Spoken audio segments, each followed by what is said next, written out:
Welcome everyone to Carto, a charming indie adventure rooted with tile-lane tabletop mechanics, drawing easy comparisons to the popular board game Carcassonne. The game comes to life in interesting and unique ways unlike anything I've played before, even if the puzzles themselves don't always click as well as they should have. Let's have a look. In Carto, you play as a small child that crash lands into a mysterious forest.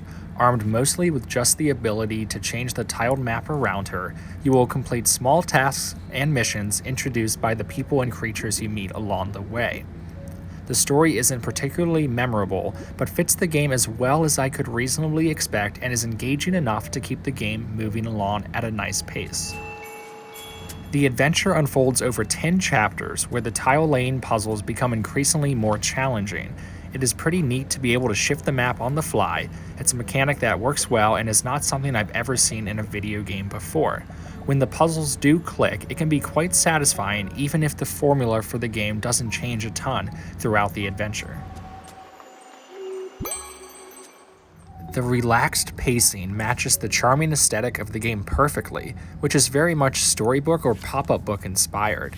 You are never in a rush to do anything, which is nice for a game like this. I know the slow pace is not a universally loved mechanic, and while it works quite nicely here, the game isn't going to change your mind if you prefer playing something with much bigger stakes.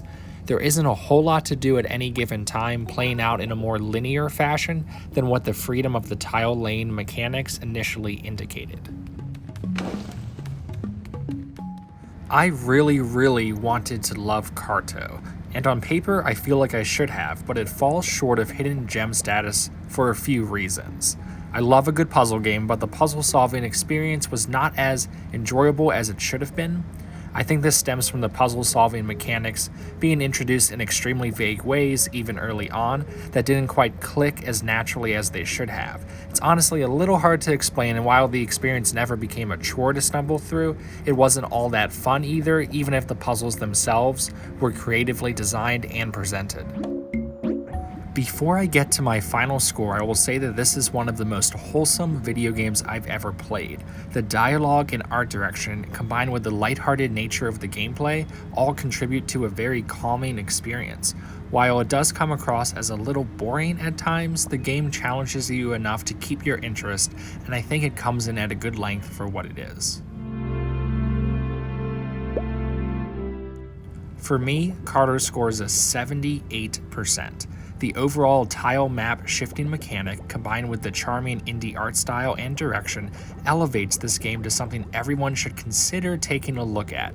While the game is not going to hold everyone's attention, and the puzzles can be somewhat of a mixed bag, there are enough moments, both in the story and gameplay, to leave behind a positively wholesome, if not all that memorable, experience.